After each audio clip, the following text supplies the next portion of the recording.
এইরকম মৌলবীকে যে যতবার জুতা মারবে ততটা কবুল হজের সওয়াব পাবে, যত জুতা মারবে। আর পরিষ্কার জুতা নয়, ওই নোংরাতে ডুবিয়ে ওর গালে মারতে হবে। ইমাম জালালউদ্দিন সিউতি রাহমাতুল্লাহ আলাইহি নিজের কিতাব খাসাইসুল কুবরার মধ্যে লিখতেছেন, যখন নবী মুস্তাফা জন্মগ্রহণ করবেন, আল্লাহর নবীর মা আমিনা রাদিয়াল্লাহু তাআলা আনহা, বর্তমান জামানায় দাড়ি টুপিওয়ালা আবু জেহেল বেরিয়েছে, দাড়ি টুপিওয়ালা আবু জেহেল বেরিয়ে বলছেন নবীর বাপ মা জাহান্নামী ছিল। এইরকম মৌলবীকে যে যতবার জুতা মারবে ততটা কবুল হজের সব। এইরকম নাপাক অভদ্র মোল্লা বেরিয়ে হাদিসের অপব্যাখ্যা করে পৃথিবীকে বলছেন নবীর বাপ মা জাহান্নামী। কত বড় চিটার! আর ইবারতের সাথে কাটছাট করে। ইমামে আযম আবু হানিফা রাহমাতুল্লাহ আলাইহি একটি কিতাব লিখেছেন, আমাদের মাযহাবের ইমাম। কিতাবটির নাম হচ্ছে আল ফিকহুল আকবার। এই কিতাবের মধ্যে তিনি লিখেছেন যে আল্লাহর নবীর ওয়ালিদাইন, মা এবং বাবা, মা মাতা কুফুরির অবস্থায় মরেননি। তো যিনি কিতাবটা ছাপাবেন হাতে লিখেছেন, দাওয়াত দিয়ে লিখেছেন, তো ওখানে মা মাতা কুফুর শব্দ আছেন, দুটাও মা, একটা মায়ে নাফি আছেন। তো যিনি ছাপাচ্ছেন, কম্পিউটারে টাইপ করছেন, ওনার সন্দেহ হলো এখানে দুটো মা কেন আছে। ও তো গ্রামার বুঝে না, কম্পিউটার চালানোওয়ালা ব্যক্তি। ও মনে করলেন হয়তো একটা ভুল করে লিখে দিয়েছেন, একটা মাকে উড়িয়ে দিল। মানে যেই মা শব্দের অর্থ হচ্ছে যে ওনারা কুফরির অবস্থায় মরেননি, ইমানের অবস্থায় মরেছেন। তো মাটাকে যখন উড়িয়ে দিলেন তো অর্থ কি হয়ে যাবে, ওনারা কুফরির অবস্থায় মরেছেন। এই ছাপনেওয়ালা ভুল ছাপিয়ে দিল।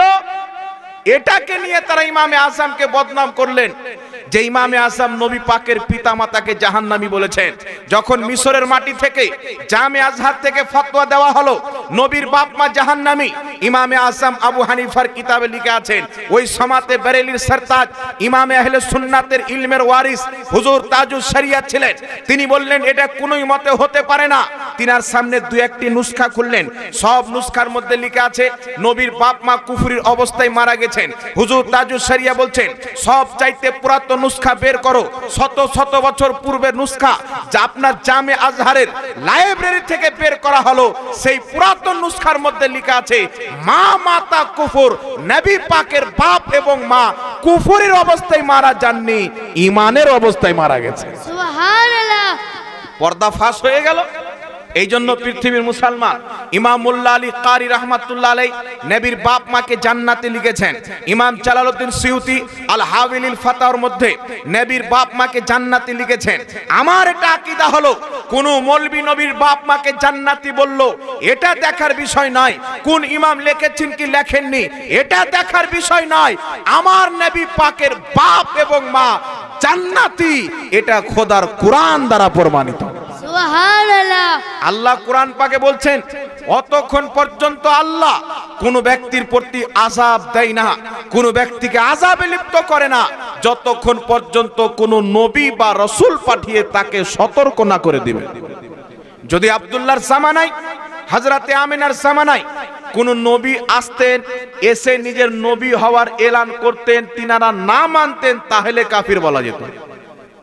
কোন নবীর জামানা পাননি, তিনারা ফিতরাতের উপরে ইন্তিকাল করেছেন, ঈমান নিয়ে কবরে চলে গেছেন। সুবহানাল্লাহ। এটা আমার আপনার নবীর মুজিজা। ইমাম সিউতি সহ একাধিক ইমাম সংকলন করেছেন আল্লাহর নবী নিজের বাপ এবং মাকে কবর থেকে জীবিত করে নিজের কলমা পাঠ করিয়ে দ্বিতীয়বার মুসলমান করেছেন। কথা হচ্ছে নবীর বাপ মা যদি ঈমান নিয়ে কবরে যায়, দ্বিতীয়বার নবী কেন জীবিত করলেন? আর জীবিত করার হাদিসটিকে বর্তমান যে ওয়াহাবি বলেন নবীর বাপ মা জাহান্নামী, তাদের বাপ দাদা কিতাবের মধ্যে হাদিসটিকে সহি লিখেছেন। তো নবী কেন জীবিত করলেন? মা বাপ যদি জান্নাতি হন, ঈমান নিয়ে কবরে যান, দ্বিতীয়বার কেন জীবিত করে কলমা পাঠ করালেন? এই পৃথিবীর মানুষ কিয়ামতের ময়দানে সর্বপ্রথম দুনিয়াতে মানুষ এসেছেন আদম আলাইহিস সালাম, তিনার থেকে নিয়ে ঈসা আলাইহিস সালাম পর্যন্ত, আমাদের নবী পর্যন্ত প্রত্যেক নবীর উম্মত কিয়ামতের ময়দানে থাকবেন। সকলে নিজের আমলের হিসাব আল্লাহ পাকের দরবারে পেশ করবেন। কিন্তু ওই কিয়ামতের ময়দানে সুবহানাল্লাহ, আল্লাহ কত বড় রহমান, আমার আপনার নবীকে কত মর্যাদা দান করেছেন। আদম নবীর উম্মত আগে ইব্রাহিম নবীর উম্মত আগে, মুসা নবীর উম্মত আগে, প্রত্যেক নবীর উম্মতের জামানা আগে।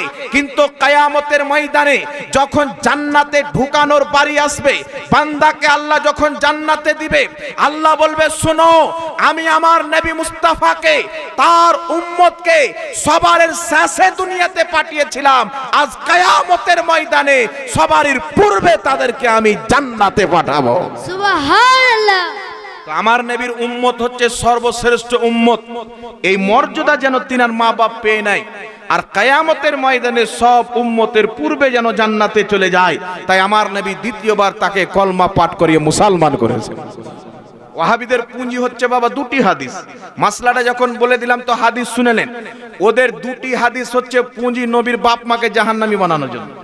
সহিহ মুসলিমের মধ্যে একটি হাদিস রয়েছেন, আল্লাহর নবীর দরবারে একজন ব্যক্তি আসলেন। আসার পরে বলছেন, ইয়া রাসূলুল্লাহ, আমার বাবা কোথায় আছেন? আল্লাহর নবী বললেন, তোমার বাপ জাহান্নামে। ওই ব্যক্তি নারাজ হয়ে গেল। আল্লাহর নবী তাকে ডেকে বলছে, শুনো, তোমার বাবা আমার বাবা উভয়ে জাহান্নামে। এই হাদিস নিয়ে বলছেন, নবী তো নিজেই নিজের বাপকে জাহান্নামী বলেছেন। আচ্ছা বলেন তো বাবা, বাপ কাকে কাকে বলে? ছোট বাপ, বড় বাপ, মেজু বাপ, সেজু বাপ আছে না? নাই আছে না? কোথাও মেতর বাপ বলে নাকি? আবার মুর্শিদাবাদের দিকে চলে যাবেন তো সেজু বাবাকে বলে লব্বা, আর মেজুটাকে বলে মেতর বাপ। কেমন কেমন বলে, আপনা আপনা ভাষা আছে এরিয়া। তো তোমার বাপ আমার বাপ দুইজনে জাহান্নামে। সর্বপ্রথম কথা হচ্ছে, এই হাদিস অন্য অন্য কিতাবে অন্য অন্য রাবি বর্ণনা করেছেন, কিন্তু তোমার বাপ আমার বাপ জাহান্নামে এই শব্দ আর অন্য কোনো বর্ণনায় নাই। মাত্র একজন বয়ান করেছেন, বাকি সবাই কি বর্ণনা করেছেন? আল্লাহর নবী ওই ব্যক্তিকে ডেকে বললেন, তুমি যখন কোনো মুশরিকের কবরের পাশ দিয়ে অতিক্রম করবে তো তাকে জাহান্নামের বাশারাত দিবে। এই শব্দ আমার নবী বলেছিলেন। তোমার বাপ আমার বাপ জাহান্নামী, এই শব্দটা রাবি ভুল করে বাড়তি বলে দিয়েছেন। আর যদি কেউ বলে না মুসলিম শরীফ আছে, মানতে হবে। এর জবাব হচ্ছে বিশ্ববিখ্যাত কিতাব, কিতাবটির নাম হচ্ছে তাফসিরে মানার। এই কিতাবের মধ্যে লেখা আছে, আল্লাহর নবী বলেছেন, তোমার বাপ আমার বাপ জাহান্নামে। এই শব্দ দ্বারা আল্লাহর নবী নিজের চাচা আবু তালিবকে বুঝিয়েছেন, আব্দুল্লাহকে বুঝায়নি। জোরে বলেন সুবহানাল্লাহ। সুবহানাল্লাহ। কাকে বুঝিয়েছেন?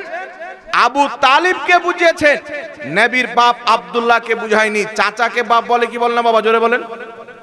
আরবি ভাষাতে চাচাকেও বাপ বলে, দাদাকেও বাপ বলে, পরদাদাকেও বাপ বলে।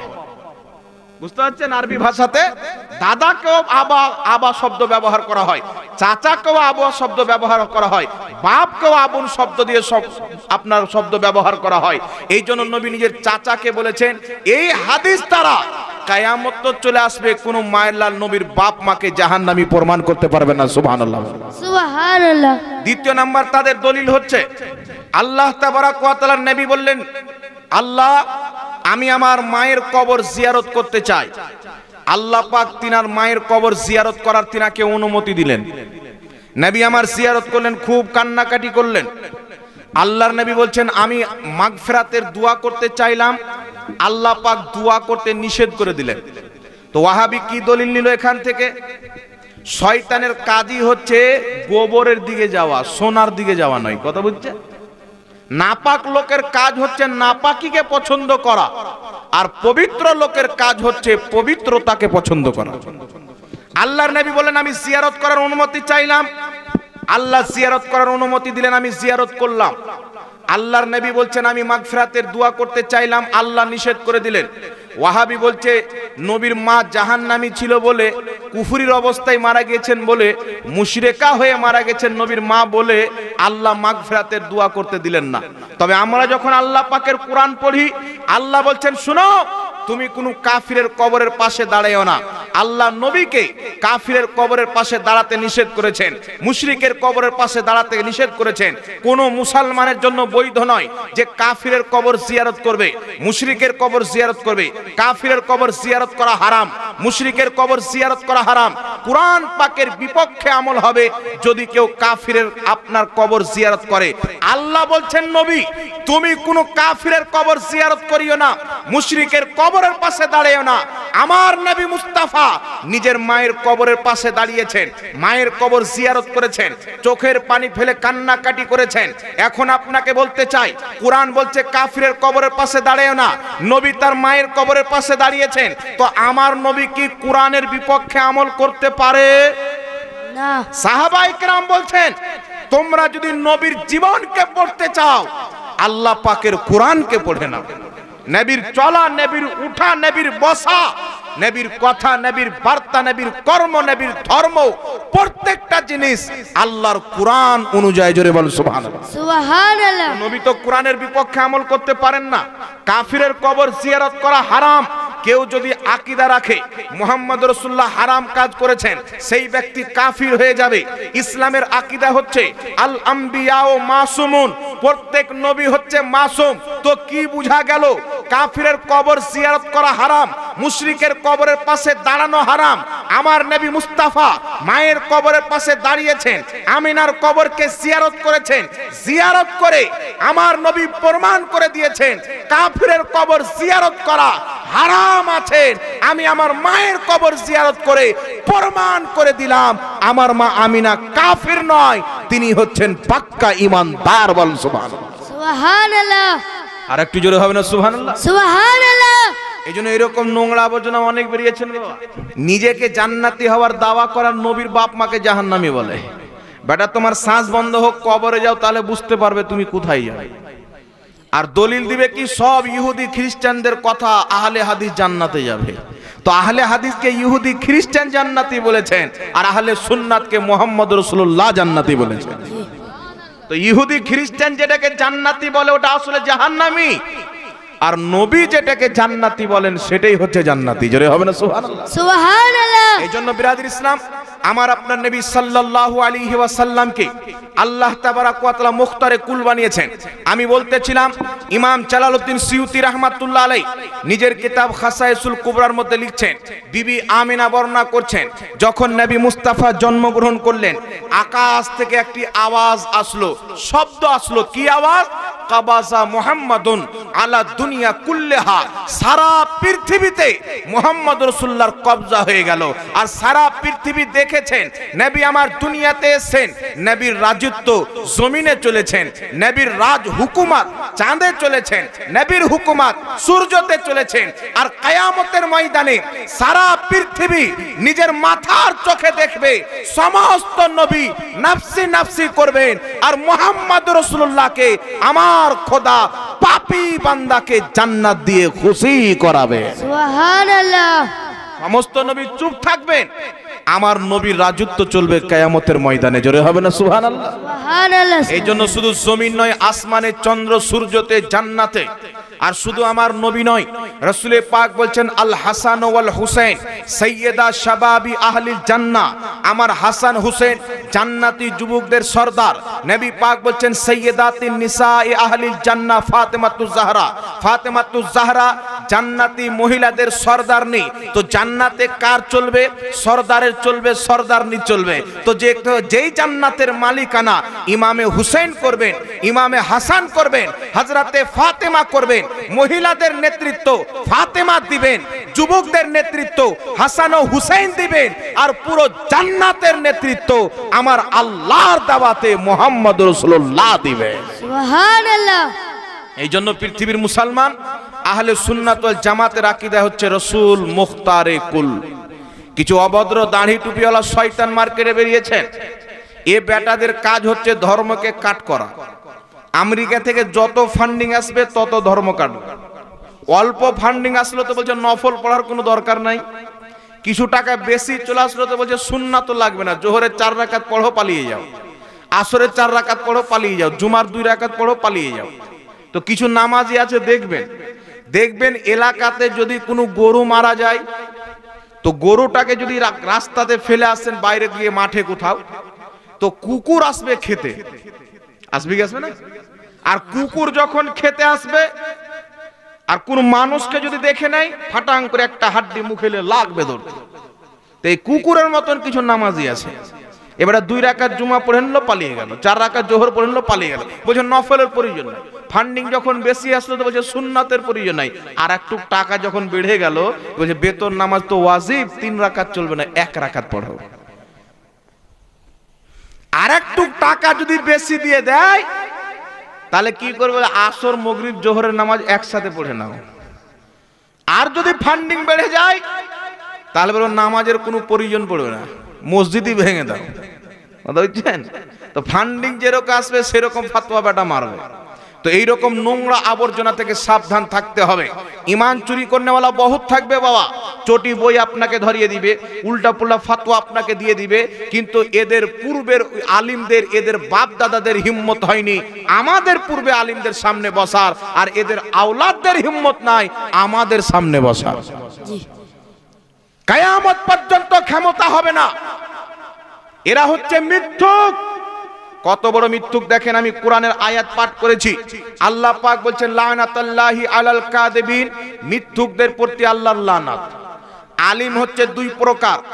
এক প্রকারের আলিম আছে যাদের সম্মান করতে হবে, যাদের চেহারা দেখা ইবাদত, যাদের মজলিসে বসা নবীর মজলিসে বসার সওয়াব পাওয়া যাবে।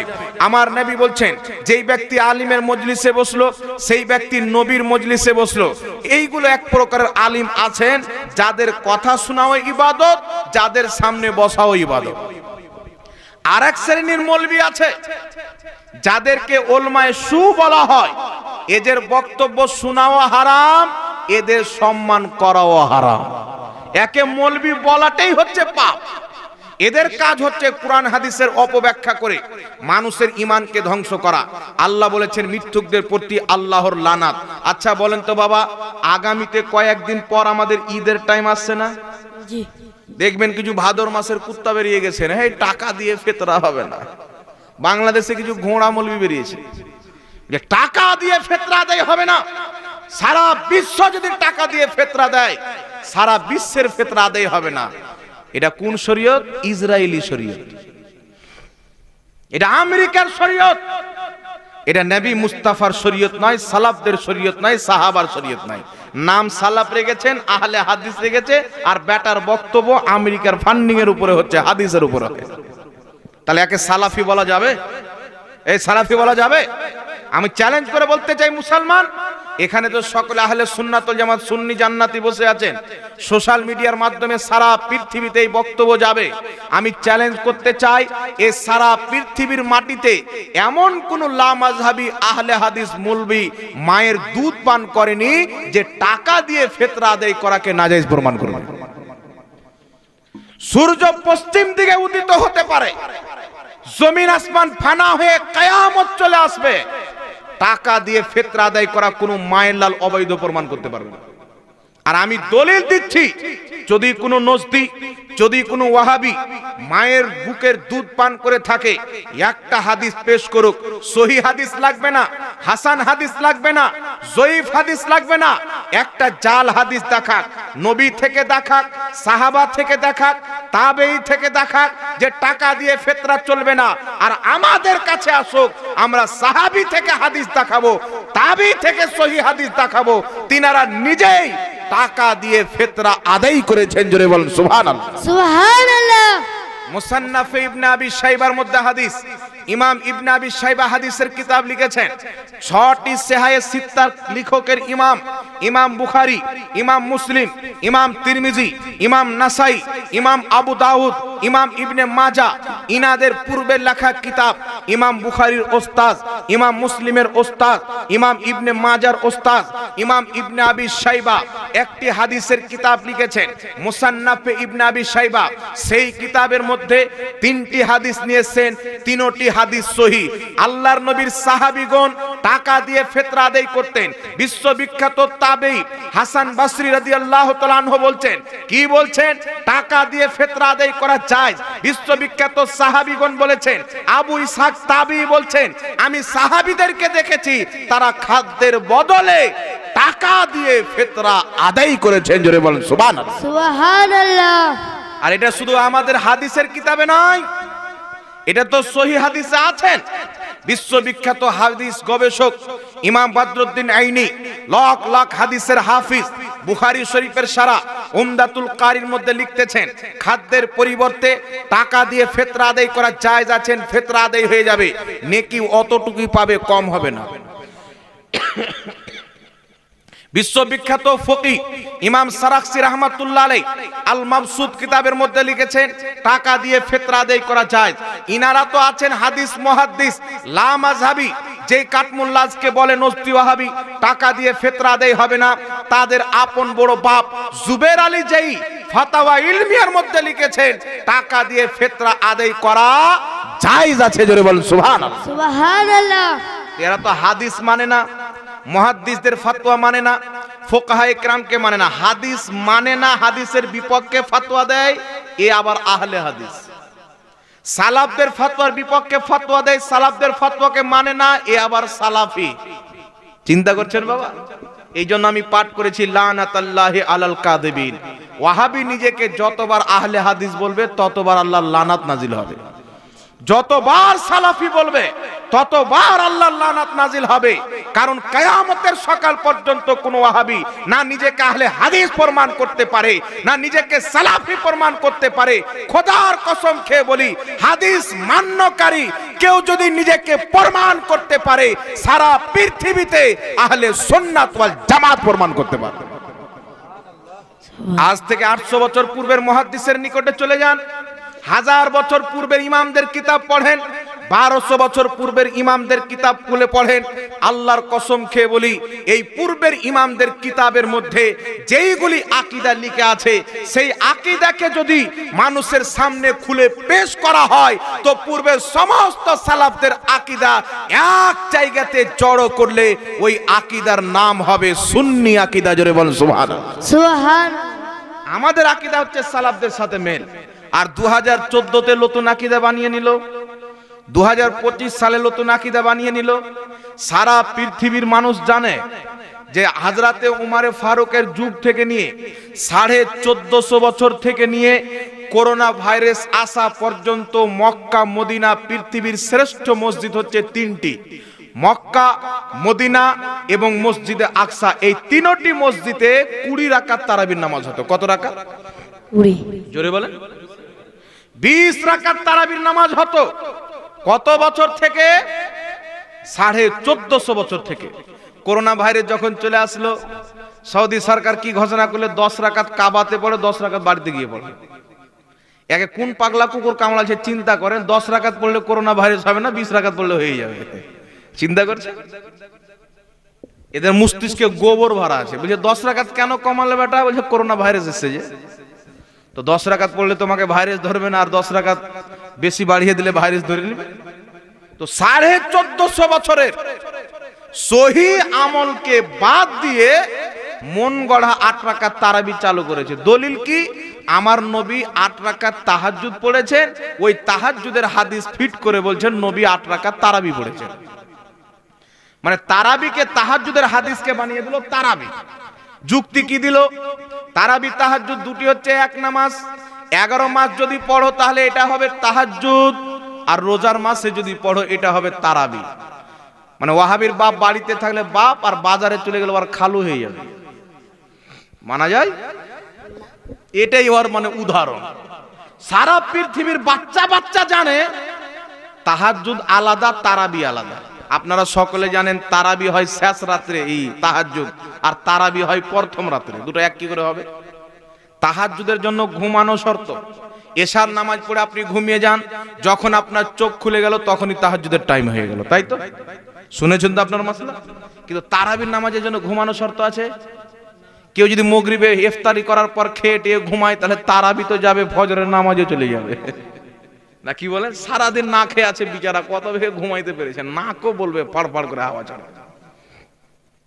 কিন্তু এরা কত বড় শয়তান, বলে তারাবি তাহাজ্জুদ এক।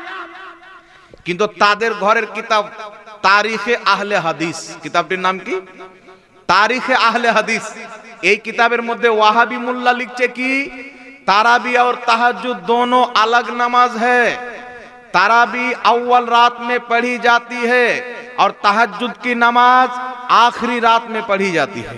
তারাবি আর তাহাজ্জুদ দুটো আলাদা নামাজ। তারাবি হয় প্রথম রাত্রে আর তাহাজ্জুদ হয় শেষ রাত্রে। ওর বাপ লিখে রেখেছে, ওটা ওর চোখে পড়েনি। ইমাম আহমদ বিন হাম্বল কমবেশ 10 লক্ষ হাদিস মুখস্থ জানতেন। কত লক্ষ হাদিস? 10 লাখ হাদিসের হাফিজ। তিনি মাসলা দিয়েছেন, যদি কোনো ব্যক্তি তারাবির নামাজ আদায় করার পর তাহাজ্জুদের নামাজ পড়ার ইরাদা রাখে, নিয়ত রাখে আমি তাহাজ্জুদ পড়ব, ইমাম আহমদ বিন হাম্বল রাহমাতুল্লাহ আলাইহি বলছেন সেই ব্যক্তি তারাবির নামাজ পড়ার পর ভেতরের নামাজ পড়বে না, হাতে রাখবে। তাহাজ্জুদের নামাজ শেষ রাত্রে পড়ার পর ভেতর নামাজ পড়বে। তাহলে এই ফতোয়া দ্বারা কি বোঝা যাচ্ছে? তারাবি আলাদা, তাহাজ্জুদ আলাদা। রমজান মাসেও তাহাজ্জুদ হয়, 12 মাস তাহাজ্জুদ হয়। আর তারাবির নামাজ শুধু রমজান মাসে হয়। বিশ্ববিখ্যাত ফকিহ মুহাদ্দিস ইমাম ইবনে কোদামা নিজের কিতাব আল মুকনি, সৌদি আরব রিয়াজ থেকে ছাপ, সেই কিতাবের মধ্যে বলছেন তাহাজ্জুদ তারাবি আলাদা নামাজ। কোন ব্যক্তি যদি তারাবি পড়ার পর তাহাজ্জুদ পড়তে চায়, বেতর নামাজকে হাতে রাখবে, শেষ রাত্রিতে তাহাজ্জুদ পড়ার পর শেষের দিকে তারাবির নাম এই আপনার বেতর নামাজ আদায় করবে। বলেন সুবহানাল্লাহ। সুবহানাল্লাহ। এরকম হাজারো দলিল দেওয়া যেতে পারে। এরা মানুষকে গুমরাহ করার জন্য কি বুঝাচ্ছেন? বুখারী শরীফের হাদিস। আম্মাজান আয়েশাকে মানুষ জিজ্ঞাসা করলেন, হুজুর আম্মাজান নবী পাকের নামাজ রমজানে কেমন ছিল? তো মায়েশা বলছেন নবী রমজানের বাইরে 11 রাকাতের বেশি পড়তেন না। এই হাদিস যখন আপনি প্রথম শুনবেন যে আমাদের নবী রমজানের বাইরে 11 রাকাতের বেশি পড়তেন না, আর আমরা 20 রাকাত পড়ছি, তাহলে তো নবীর বিপক্ষে হয়ে গেল না? এটা মন বলবে কি বলবে না? এই শয়তানি খোপড়ি নিয়ে কিছু লোক 8 রাকাত তারাবি পড়ে। কিন্তু আপনাকে বলছি শুনেন, যদি আল্লাহর নবী রমজানে 8 রাকাত তারাবি পড়তেন, সহিহ হাদিস দ্বারা প্রমাণিত হতো, তাহলে বলেন তো প্রত্যেক সাহাবা 20 রাকাত তারাবি পড়ে নবীর বিপক্ষে আমল করতেন? সাহাবা বিপক্ষে আমল করবেন না। আল্লাহর নবী আলাইহিস সালাতু ওয়াস সালাম বলছেন, আমার উম্মত কোনদিন কোন ভুল কাজে একত্রিত হবে না। সমস্ত মুসলমান কোনদিন ভুল কাজে একত্রিত হবেন না। আর যেই কাজে মুসলমান একত্রিত হয়ে যাবে ওটা ইসলামের দলিল হয়ে যাবে। বলেন সুবহানাল্লাহ। সুবহানাল্লাহ। 20 রাকাত তারাবির প্রতি সমস্ত সাহাবা একমত হয়েছেন, তাদের ইজমা হয়েছে। ইমাম ইবনে কোদামা আল মুগনি কিতাবের 5ম খণ্ডের মধ্যে লিখছেন 20 রাকাত তারাবির প্রতি হযরতে ওমর ফারুকের জামানায় ইজমা হয়ে গেছেন। ইমাম মুল্লা আলী কারি 2.5 লক্ষ হাদিসের হাফিজ, মক্কা মদিনার ইমাম, তিনি নিজের কিতাব মিশকাতের সারা মিরকাতের মধ্যে লিখছেন 20 রাকাত তারাবির প্রতি সাহাবায়ে কেরামের ইজমা হয়ে গেছেন। ইমাম কাসানি রাহমাতুল্লাহ আলাইহি বাদায়ুস সানায়ে কিতাবের মধ্যে লিখছেন 20 রাকাত তারাবির প্রতি সমস্ত সাহাবার ইজমা হয়েছেন উমর ফারুকের জামানায়। বিশ্ববিখ্যাত ইমাম সারাক্সি আল মাবসুদ কিতাবের মধ্যে লিখছেন 20 রাকাত তারাবির প্রতি সমস্ত সাহাবায়ে কেরামের হযরতে উমর ফারুকের জামানায় ইজমা হয়ে গেছেন, একমত হয়ে গেছেন। তো নবী যদি 8 রাকাত তারাবি পড়তেন তো সাহাবায়ে কেরাম নবীর বিপক্ষে 20 রাকাত তারাবির প্রতি কোনোদিন একমত হতেন না। আমার নবী বলেছেন আমার উম্মত যেই কাজে একমত হয়ে যাবে ওই কাজ কোনোদিন ভুল হবে না, সঠিক হবে। তাই বুঝা কি গেল হযরতে ওমর ফারুকের জামানায় 20 রাকাত তারাবির নামাজ হয়েছে, এটা নবীর বিপক্ষে নয়, বরং এটাই হচ্ছে সুন্নাত। জোরে বলেন সুবহানাল্লাহ। সুবহানাল্লাহ। 20 রাকাত তারাবিটাই হচ্ছে সুন্নাত। নবী রমজানের বাইরে মায়েশাকে জিজ্ঞাসা করা হলো, আম্মা জান আয়েশা বলছেন সহিহ বুখারীর হাদিস, নবী রমজানের বাইরে 20 রাকাতের 11 রাকাতের বেশি পড়তেন না। রমজানের বাইরে 11 রাকাতের বেশি পড়তেন না। ইবনে আব্বাস থেকে বর্ণিত আছে নবী 13 রাকাত নামাজ পড়তেন। অন্য সাহাবা থেকে বর্ণিত আছে নবী পাক 7 রাকাত পড়তেন। আরেক সাহাবী থেকে বর্ণিত আছে নবী পাক 9 রাকাত পড়তেন। বিভিন্ন রাকাত সংখ্যা নবী থেকে প্রমাণিত আছেন। এগুলো সব তাহাজ্জুদ। এগুলো কি? এটা আমি বলছি না, বুখারী শরীফের মধ্যে ইমাম বুখারী যেই বাবের মধ্যে, যেই অধ্যায়ের মধ্যে এই হাদিসটিকে নিয়েছেন 11 রাকাত নবী রমজানের বাইরে পড়তেন, ইমাম বুখারী এই হাদিসকে স্থান দিয়েছেন তাহাজ্জুদের অধ্যায়ে। তাহাজ্জুদের অধ্যায়ে নিয়ে এসে প্রমাণ করে দিয়েছেন এটা তারাবির হাদিস নয়, এটা হচ্ছে তাহাজ্জুদের হাদিস। জোরে বলেন সুবহানাল্লাহ। সুবহানাল্লাহ। আর সবাই জানেন বাব হচ্ছে মুহাদ্দিসের আকীদা। বাব হচ্ছে মুহাদ্দিসের আকীদা। ইমাম বুখারীর আকীদা ছিল এটা হচ্ছে তাহাজ্জুদের নামাজ। এই জন্য ইমাম বুখারী নিজে কিভাবে নামাজ পড়তেন? 8 রাকাত পড়তেন না। ইমাম ইবনে হাজার আসকালানী লিখছেন, ইমাম বুখারী রাহমাতুল্লাহ আলাইহি প্রথম রাত্রিতেও নামাজ পড়তেন, শেষ রাত্রিতেও পড়তেন। প্রথম রাত্রিতে 8 রাকাতের বেশি অর্থাৎ 20 রাকাত পড়তেন, আর শেষ রাত্রিতে তিনি তাহাজ্জুদের নামাজ পড়তেন। জোরে বল সুবহানাল্লাহ। সুবহানাল্লাহ।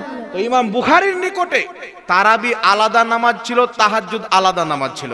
এই জন্য বুখারী শরীফের প্রসিদ্ধ ব্যাখ্যার কিতাব ফাতহুল বারির মধ্যে ইমাম ইবনে হাজার আসকালানী লিখতেছেন, নাসাবা বা'দুহুম ইল্লাল ইসতিরাব, মায়সার হাদিসের মধ্যে ইসতিরাব রয়েছেন। ইসতিরাব কেন রয়েছেন? কেউ 11 রাকাতের কথা বলছেন, কেউ 13 রাকাতের কথা বলছেন, কেউ 9 রাকাতের কথা বলছেন, কেউ 7 রাকাতের কথা বলছেন। তো হাদিসের মধ্যে হলে ইসতিরাব, আর মুস্তারিব হাদিস দিয়ে দলিল সাব্যস্ত করা যায় না। জোরে বলেন সুবহানাল্লাহ। সুবহানাল্লাহ। কথা আমার বুঝতে পারছেন কি বলেন না বাবা? কথা বুঝতে পারছেন? শুধু ইমাম ইবনে হাজার আসকালানী নয়, সমস্ত লামাযহাবীদের ভারত, বাংলাদেশ, পাকিস্তানে যত ওয়াহাবি আছে তাদের আপন বড় বাপ নবাব সিদ্দিক হাসান খাঁ ভোপালী আউনুল বারির মধ্যে লিখতেছেন, কি লিখছেন? মায়সার হাদিসটা হচ্ছে তাহাজ্জুদের হাদিস। ইমাম ইবনে হাজার আসকালানী বলছেন ফাতহুল বারিতে এটা হচ্ছে তাহাজ্জুদের হাদিস। তো তাহাজ্জুদের হাদিসকে তারাবি বানিয়ে 8 রাকাত তারাবির নামাজ মূর্খ, জাহিল, নিরেট গাধারা পড়তে পারে, জ্ঞানী গুণী মুসলমান পড়তে পারে না। বল সুবহানাল্লাহ। সুবহানাল্লাহ। এটা জাহিল পড়তে পারে, কোনো জ্ঞানী গুণী মুসলমান পড়বে না। তারপরে চলে আসেন বিরাদর ইসলাম, আমাদের নবী থেকে আর 2টি কিতাবের হাদিস দলিল দেওয়া হয়। সহিহ ইবনে হিব্বানের মধ্যে একটি হাদিস, আর সহিহ ইবনে খুজাইমার মধ্যে একটি হাদিস। হযরতে জাবির রাদিয়াল্লাহু তাআলা আনহু থেকে বর্ণিত, হযরতে উবাই বিন কাব থেকে বর্ণিত, আল্লাহর নবী রমজান মাসে সাহাবীদেরকে নিয়ে 8 রাকাত নামাজ পড়েছেন। তবে এই হাদিসের মধ্যে একজন বর্ণনাকারী রয়েছেন যিনার নাম হচ্ছে ঈসা বিন জারিয়া। তিনাকে একাধিক ইমামগণ জয়ীফ রাবী বলেছেন, দুর্বল বলেছেন। এই হাদিসের মধ্যে আরেকজন বর্ণনাকারী রয়েছেন যিনার নাম হচ্ছে ইয়াকুব কুম্মি। সেই ইয়াকুব কুম্মিকে ইমাম ইয়াহইয়া বিন মাইন দুর্বল রাবী বলেছেন, ইমাম সাহাবী দুর্বল রাবী বলেছেন, হাজারো ইমামগণ বলেছেন এরা হচ্ছে দুর্বল রাবী। আর একটি হাদিসের মধ্যে যদি 3টা রাবী জয়ীফ থাকে তো হাদিসটা শুধু জয়ীফ হয় না, যায়ীফুন জিদ্দা, সবচাইতে লো কোয়ালিটির দুর্বল হাদিস থাকে। কথা বুঝতে পারছেন? একটি হাদিসের মধ্যে একজন বর্ণনাকারী যদি জয়ীফ হয় হাদিসটা জয়ীফ, আর 2 জন যদি হয় তো আরো বেশি জয়ীফ, আর 3টা রাবী যদি দুর্বল হয়ে যায় তাহলে সবচাইতে বেশি জয়ীফ। কথা বুঝতে পারছেন কি বলেন না বাবা? তো সবচাইতে বেশি দুর্বল হাদিস দিয়ে 8 রাকাত তারাবির নামাজ বেটা বানিয়ে বলছে আমরা সহিহ হাদিস মাননেওয়ালা। বলেন এই চাপ্পাল চোর কি চপ্পল চোর নয়? কত বড় বেঈমান, কত বড় মিথ্যুক! নবী পাক সাল্লাল্লাহু আলাইহি সাল্লামের হাদিসকে জাল বানায়, সহিহকে জাল, জালকে সহিহ বানায়, আর দাবি করে আমরা সহিহ হাদিস মানি। অথচ নবীর দুর্বল হাদিস দিয়ে এই বেটা সহিহ তারাবি প্রমাণ করছে 8 রাকাত। কপালে দাগ আছে কি নাই বাবা চিন্তা করেন। কবরে গেলি তো বুঝতে পারবে কত ক্ষতি কপালে লেগে আছে। তবে আলহামদুলিল্লাহ আমরা যে 20 রাকাত তারাবি পড়ি, আপনার সামনে একটা না দুটা নয় একাধিক সহিহ হাদিস পেশ করবে, একটু লক্ষ্য করে শুনেন। তাদের আরেকটি দলিল, এই দলিলটা খণ্ডন করি। সহিহ ইবনে খুজাইমার 8 রাকাতের হাদিস জয়ীফ, তারপরে সহিহ ইবনে হিব্বানের 8 রাকাতের হাদিস নিতান্তই জয়ীফ হাদিস, তারপরে বুখারীর হাদিস তাহাজ্জুদের তারাবির হাদিস নয়। তারপরে আরেকটি হাদিস তারা পেশ করে, কিতাবটির নাম মুওয়াত্তা ইমামে মালিক। কি নাম? মুওয়াত্তা ইমামে মালিক। এই কিতাবের মধ্যে একটি হাদিস বর্ণিত হয়েছে। মনে রাখবেন, এমনও হাদিস হয় যার সনদ সহিহ হয় কিন্তু শব্দ জাল হয়। সনদ সহিহ, শব্দ মিথ্যা। এমন হাদিস হয় যে সনদ মিথ্যা কিন্তু শব্দ সহিহ, এরকম হাদিস হয়। এর উদাহরণ আপনাকে আমি দিয়ে দিচ্ছি। মুওয়াত্তা ইমামে মালিকের মধ্যে একটি হাদিস রয়েছে, হযরতে ওমর ফারুক রাদিয়াল্লাহু তাআলা আনহু তিনার জামানাতে উবাই বিন কাবকে, তামিম দারিকে, 2 জন সাহাবীকে কত রাকাত তারাবির হুকুম করলেন? ইহদি আশারা রাকাত, 11 রাকাত তারাবির হুকুম করলেন, সনদ সহিহ। তো উমর ফারুক 11 রাকাতের যদি হুকুম করেন তাহলে অন্যান্য সাহাবারা কত রাকাত তারাবি পড়বেন? জোরে বলেন। 11 রাকাত না পড়বে? নবীর খলিফা আল্লাহর নবী বলছেন আলাইকুম বিসুন্নতি ওয়া সুন্নতি খুলফায়ে রাশিদিন আল মাহদিয়িন, আমার সুন্নাত আমার খলিফাদের সুন্নাত তোমাদের জন্য জরুরি। নবী বলছেন আমারও হুকুম মানতে হবে, আমার খলিফাদেরও হুকুম মানতে হবে। আল্লাহ কুরআন পাকে বলছেন ইয়া আইয়ুহাল্লাযীনা আমানু আতিউল্লাহ ওয়া আতিউর রাসূল ওয়া উলিল আমরি মিনকুম। আল্লাহ বলছেন হে ঈমানদার, আল্লাহর হুকুম মানো, রাসূলের হুকুম মানো, আর উলিল আমর হুকুম দাতাদের হুকুম মানো। অনেক উলামায়ে কেরাম ব্যাখ্যা করেছেন এর অর্থ নবীর খলিফাকেও বোঝানো হয়েছে, হক্কানি ফকিহকেও বোঝানো হয়েছে। অর্থাৎ নবীর খলিফা খলিফায়ে রাশিদিন যিনাদেরকে বলা হয় তাদের হুকুমও মানতে হবে। তো হযরতে উমর ফারুক হুকুম করেছেন 11 রাকাত, আর প্রত্যেক সাহাবী পড়ছেন 20 রাকাত, তাহলে হুকুম পালন হবে না বিরোধিতা করা হবে? কথা বলেন, হুকুমের বিপক্ষে আমল হবে কি হবে না? আর যদি বিপক্ষে আমল হয় তাহলে হযরত উমর ফারুক তিনাদেরকে বাধা দিতেন কি দিতেন না? অবশ্যই বাধা দিতেন, কিন্তু তিনি বাধা দেননি। সুবহানাল্লাহ। কিন্তু নবী পাক সাল্লাল্লাহু আলাইহি সাল্লামের সাহাবী হযরত উমর ফারুকের জামানায় কত রাকাত তারাবি হতেন, কত রাকাত হুকুম করেছিলেন? তাহলে 11 রাকাতের হাদিসটা কি হবে লক্ষ্য করে শুনেন মুসলমান। বিশ্ববিখ্যাত ইমাম ইবনে আব্দুল বার তিনি নিজের কিতাব আল ইস্তিসকারের মধ্যে লিখতেছেন, কি লিখতেছেন? হযরতে উমর ফারুক 20 রাকাতের নির্দেশ দিয়েছেন, এটাই হচ্ছে সহিহ হাদিস। আর 11 রাকাতের নির্দেশ দিয়েছেন ওয়াহমুন ওয়া খালাতুন, এটা হচ্ছে বর্ণনাকারীর ভুল ধারণা। কি ধারণা? ভুল ধারণা। তিনি ভুল করে 11 রাকাতের কথা বলেছেন, আসলে হুকুম হয়েছিল 20 রাকাত তারাবি। জোরে বলতে হবে সুবহানাল্লাহ। সুবহানাল্লাহ। এর দলিল কোথায় আছে? কিতাবটির নাম মুসান্নাফে আব্দুর রাজ্জাক। ইমাম বুখারী মুসলিমের শিক্ষক, তিনি একটি হাদিসের কিতাব লিখেছেন আল মুসান্নাফ। সেই কিতাবের মধ্যে সহিহ সনদে হাদিস বর্ণিত হযরতে দাউদ বিন কায়েস মুহাম্মদ বিন ইউসুফ থেকে বর্ণনা করছেন, আর তিনি হযরতে সাইব ইবনে ইয়াজিদ থেকে বর্ণনা করছেন। তিনি বলতেছেন সাহাবায়ে কেরাম এবং তাবিঈনগণ হযরতে উমর ফারুকের জামানায় 20 রাকাত তারাবি পড়তেন। হযরতে উমর ফারুক সাহাবীকে তাবিঈনগণকে 20 রাকাতের প্রতি জমা করেছিলেন। জোরে বলেন সুবহানাল্লাহ। সুবহানাল্লাহ। 20 রাকাত তারাবি পড়ার জন্য একত্রিত করেছিলেন মসজিদে। এটা হুকুম হলো কি হলো না? এই জোরে বলেন, এটা হুকুম হলো কিনা? কোন জিনিসের প্রতি জমা করা এটাকে তো হুকুম বলা হয়। তো হযরত উমর ফারুক 20 রাকাত তারাবির হুকুম করেছেন। মুসান্নাফে আব্দুর রাজ্জাকের মধ্যে স্পষ্ট কাঁচের মতন টেলটেলা সহিহ হাদিস। না ইয়ার রাবির মধ্যে কোনো গড়বড়ি আছে না শব্দের মধ্যে গড়বড়ি আছে? সুবহানাল্লাহ বলেন। সুবহানাল্লাহ। তো 11 রাকাতের যে হাদিসটা আছে রাবির এটা ভুল করে 11 রাকাত বলে দিয়েছেন। এটা ইমাম ইবনে আব্দুল বার এই কথাটি উল্লেখ করেছেন আল ইস্তিসকার কিতাবের মধ্যে। তাহলে যেটা ভুল করে বলেছেন সেটার প্রতি আমল হবে না যেটা সহি ভাবে বলেছেন সেটার প্রতি আমল হবে? যারা ভুলটার প্রতি আমল করবে তারা 8 রাকাত পড়বে, যারা সহিটার প্রতি আমল করবে তারা 20 রাকাত পড়বে। জোরে বলেন সুবহানাল্লাহ। সুবহানাল্লাহ। এই জন্য পৃথিবীর মুসলমান ইমাম মাকদিসি রাহমাতুল্লাহ আলাইহি নিজের কিতাব লে আহাদিসিল মুফতারা, এই কিতাবের মধ্যে হাসান সূত্রে হাদিস নিয়েছেন। হাসান হাদিস ও ইসলামের দলিল। হাসান হাদিস কি? ইসলামের দলিল। আল্লাহর নবীর সাহাবী উমর ফারুক উবাই বিন কাবকে ডাকলেন, তুমি মানুষকে জমা করে কোরআন তো সুন্দর পড়তে জানো, 20 রাকাত তারাবি পড়াও। কত রাকাত তারাবি? 20 রাকাত তারাবি, আর 3 রাকাত বেতর পড়াও। ইমাম মাকদিসি হাদিসটি উল্লেখ করে বলছেন ইসনাদুহু হাসান, এই হাদিসের সনদ হচ্ছে হাসান। হাসান হওয়ার কারণ কি? এই হাদিসের মধ্যে একজন বর্ণনাকারী রয়েছেন যিনার নাম হলো আবু জাফর আর রাজি। এই রাবির ব্যাপারে কয়েকজন ইমাম মন্তব্য করেছেন যে ইনি হচ্ছেন দুর্বল বর্ণনাকারী, জয়ীফ রাবি। আবার অনেক ইমাম বলেছেন ইনি হচ্ছেন সহিহ রাবি।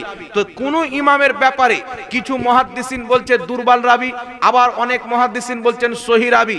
এই রকম বর্ণনাকারী যদি কোনো হাদিসে থাকে তার মধ্যে সামান্য পরিমাণে দুর্বলতা থাকে, তাহলে ওই হাদিসটাকে মুহাদ্দিসিনে কেরাম হাসান বলেন। আর হাসান হাদিস হচ্ছে ইসলামের দলিল। এই আবু জাফর আর রাজিকে একাধিক ইমাম বিশ্বস্ত এবং সহিহ রাবি বলেছেন। তারিখে বাগদাদ কিতাবের মধ্যে স্পষ্ট ভাবে লেখা আছে। ইমাম জাকারিয়া সাজি রাহমাতুল্লাহ আলাইহি বলছেন তিনি হচ্ছেন সহিহ বর্ণনাকারী। আরো হাজারো ইমামগণ বলছেন তিনি হচ্ছেন সহিহ বর্ণনাকারী। ইমাম ইবনে হাজার আসকালানি বলছেন তিনি হচ্ছেন সহিহ বর্ণনাকারী। এই জন্য হাদিসটিকে হাসান বলা হয়েছে। তো সহিহ হাদিস দ্বারা, হাসান হাদিস দ্বারা প্রমাণিত হযরতে উমর ফারুক 20 রাকাতের হুকুম করেছিলেন 8 রাকাতের নয়। জোরে বল সুবহানাল্লাহ। সুবহানাল্লাহ। তাহলে কত রাকাত তারাবি পড়তে হবে বাবা? 20। একটু জোরে বলেন কত রাকাত পড়তে হবে? 20 তো রাকাত। সোশ্যাল মিডিয়াতে যেগুলো মৌলবি ঘ্যাও ঘাও করে এগুলো সব দুর্বল হাদিস নিয়ে ঘ্যাও ঘাও করে, বুঝতে পারছেন? আর আপনার বাপের এলাকাতে কুত্তাকেও মানুষ শের বানিয়ে দিতে পারে, পারে কি পারে না? আমি আপনাদের এলাকাতে এসেছি, কোনো লোক এসেছি না আমার সামনে দাদাগিরি দেখাইতে পারে ভাই, আমি কি বলবো? আমার বাড়ি তো নদীর ওই পারে, নাকি বলেন? আর এই লোকটা যদি নদীর ওই পারে গিয়ে দাদাগিরি দেখায় তাহলে নদীতে ডুবিয়ে মেরে দেবো, নাকি বলেন? ও সাহসই পাবে না। তো আপনার গলিতে তার ভক্তদেরকে বোকা বানানোর জন্য কিছু সোশ্যাল মিডিয়াতে নোংরা আবর্জনা বেরিয়েছে, টুপিওয়ালা শয়তান। এরা মানুষকে বলতে যে 8 রাকাত তারাবি পড়তে যায়। দুনিয়ার সমস্ত সাহাবা 20 রাকাত তারাবি পড়েছেন, এরা হাদিস বুঝেনি, এ বেটা হাদিস বুঝেছে। কোথায় থেকে? আমেরিকার ফান্ডিং থেকে। তাই এদের থেকে সাবধান থাকতে হবে। আর সাহাবায়ে কেরাম 20 রাকাত তারাবি পড়েছেন, একাধিক সহিহ হাদিস বর্ণিত আছে। হযরত উমর ফারুক 20 রাকাতের আদেশ করেছেন, তাই উসমান গনির জামানায় 20 রাকাত তারাবি হতো। হযরত আলীর জামানায় সুনানুল কুবরা লিল বাইহাকির মধ্যে সহিহ হাদিস, হযরত আলী মানুষজনকে নিয়ে 20 রাকাত তারাবি পড়তেন। হযরত আব্দুল্লাহ ইবনে আব্বাস মুজতাহিদ তবকার সাহাবী, সহিহ হাদিস দ্বারা প্রমাণিত, তিনি 20 রাকাত তারাবি লোকজনকে পড়াতেন। তো উমর ফারুকের জামানায় যদি 11 রাকাতের হুকুম হতো, তাহলে আলীও 11 রাকাত পড়তেন, তারপরে উসমানও 11 রাকাত পড়তেন, তিনাদের যুগের লোকেরাও 11 রাকাত পড়তেন। কিন্তু সাহাবী তাবেঈনগণ 20 রাকাত তারাবি 3 রাকাত বেতর পড়েছেন। এখান থেকে স্পষ্ট প্রমাণ হয় উমর ফারুকের জামানায় 20 রাকাত তারাবিরই আদেশ হয়েছে। জোরে বলুন সুবহানাল্লাহ। সুবহানাল্লাহ। আরেকটি কথা আপনাকে বলে দিই, তারাবির নামাজ সুন্নাত না নফল বাবা? জোরে বলেন। সুন্নাত। সুন্নাত। এরা মানুষকে বলতে চাই তারাবির নামাজ হচ্ছে নফল, 8 পড়লেও পড়ো, 20 পড়লেও পড়ো। এরা মানুষকে বোকা বানানোর জন্য একটা যুক্তি অবলম্বন করেছে। কি যুক্তি? বলে কেউ যদি 20 রাকাত তারাবি 1.5 ঘন্টাতে পড়ে, আর কেউ যদি 8 রাকাত তারাবি 2 ঘন্টাতে পড়ে, তাহলে 8 রাকাতই পড়া ভালো। চিন্তা করছেন বাবা? আচ্ছা বলেন তো বাবা, আপনাদের দিকে ইটের ভাটা হয় না? ইটের ভাটা 1000 যদি ভাটার উপরে কোনো ব্যক্তি চাপিয়ে দেয়, তো 1000 ভাটাতে ইট চাপালে তাকে 700 টাকা পাওয়া যাবে। কত টাকা? 700 টাকা পাওয়া যাবে। কোনো ব্যক্তি যদি 2 ঘন্টাতে 1000 ইট ভাটাতে চাপিয়ে দেয়, আর কোনো ব্যক্তি যদি 500 ইট 4 ঘন্টাতে চাপায়, কারটা ভালো হলো? কথা বলেন, কারটা ভালো হলো? তো ও যেমন যুক্তি তো আমিও যুক্তি তো দিতে পারি ভাই, তো শরীয়ত যুক্তিতে চলে। তারাবির নামাজ 20 রাকাত বলে একটু স্পিড পড়ায়, তবে অতিরিক্ত এখন যারা ট্রাক্টর চালাচ্ছে, মাহিন্দ্রা ট্রাক্টর, এরকম জায়েজ নাই। আলহামদুলিল্লাহ রাব্বিল আলামিন আর রহিম মালিক ইমাম সাহেব বুঝতে পারেন না কি বলাচ্ছে। শান্ত সুষ্ঠুভাবে তারাবির নামাজ পড়বে, এতটুকু স্পিড করতে পারে যেন প্রত্যেকটা শব্দ সুন্দরভাবে বের হয়, মানুষ বুঝতে পারে। আর শব্দের মধ্যে যদি পরিবর্তন হয়, আলহামদুলিল্লাহ রাব্বিল আলামিন আলহামদুলিল্লাহ, নারে তাকবীর, আল্লাহু আকবার, নারে তাকবীর, আল্লাহ, তাহলে এটা তারাবি হবে না বাবা, জিম করা হবে, বাইম, শরীরটা ভালো থাকবে। কিন্তু এখানে ভালো থাকবে, কিন্তু কবরে গেলে আবার জাহান্নামের আগুনে জ্বলবে। তো 20 রাকাত তারাবি হচ্ছে সুন্নাত। এরা মানুষকে বলতে চায় তারাবির নামাজ হচ্ছে নফল, 8 রাকাত পড়লে পড়ো, 12 রাকাত পড়লে পড়ো, 20 রাকাত পড়লে পড়ো। মানে কেউ কেউ এরকম বলে, কেউ কেউ আবার বলছে যে 20 রাকাতের হাদিস জাল, 8 রাকাত পড়তে হবে। তবে বিরাদ ইসলাম একটি কথা মনে রাখবেন, এ বাবা, 20 রাকাত তারাবির নামাজ হচ্ছে সুন্নাতে মুআক্কাদা। কি? সুন্নাতে মুআক্কাদা। আর সুন্নাতে মুআক্কাদা ছাড়লে নেকি না গুনাহ? এই জোরে বলেন। গুনাহ। 20 রাকাত তারাবি সুন্নাতে মুআক্কাদা। কেউ যদি 18 রাকাত পড়ে 2 রাকাত ছাড়ার গুনাহ হবে। কেউ যদি 16 রাকাত পড়ে 4 রাকাত ছাড়ার গুনাহ হবে। কেউ যদি 8 রাকাত পড়ে 12 রাকাত ছাড়ার গুনাহ হবে। তো 8 রাকাত তারাবি পড়ে বেটারা গুনাহ করছে, আর বলছেন নফল নামাজ, এটা ওর বাপের ঘরের ফতোয়া। এটা কোন নামাজ? ইমাম গাজালি রাহমাতুল্লাহ আলাইহি হুজ্জাতুল ইসলাম, সবাই তিনাকে সর্বশ্রেষ্ঠ আলিম মানেন তিনার জামানা। তিনি নিজের কিতাব আহিয়া উলুমিদ্দিনের মধ্যে লিখছেন তারাবির নামাজ হচ্ছে 20 রাকাত সুন্নাত। জোরে বলেন সুবহানাল্লাহ। সুবহানাল্লাহ। ইমাম নববী রাহমাতুল্লাহ আলাইহি আল আজকার কিতাবের মধ্যে লিখছেন আন্না সালাতাত তারাবিহ সুন্নাতুন বিইত্তিফাকিল উলামাই ওয়া হিয়া 20 রাকাতান।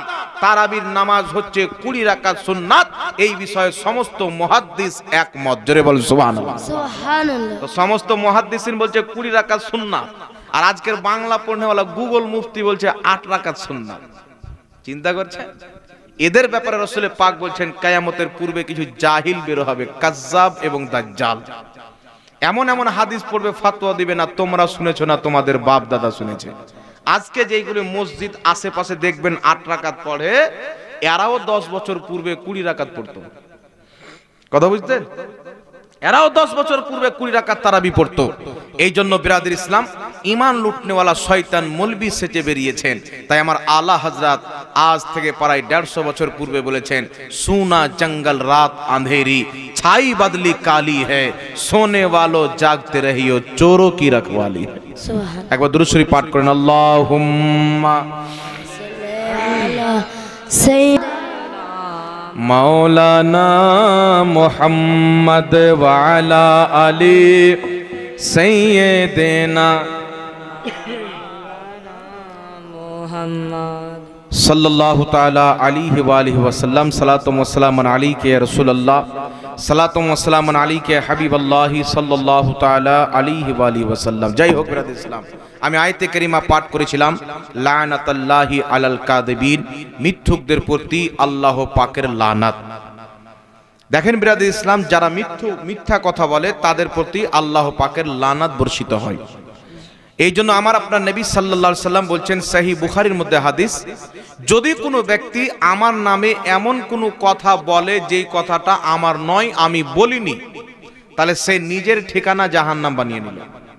আর এইগুলো মিথ্যা কথা নবীর নামে বলাতে বর্তমান ওয়াহাবি মতবাদ সবার আগে বেরিয়ে গেছে, ইবলিসকে পিছে ছেড়ে দিয়েছে।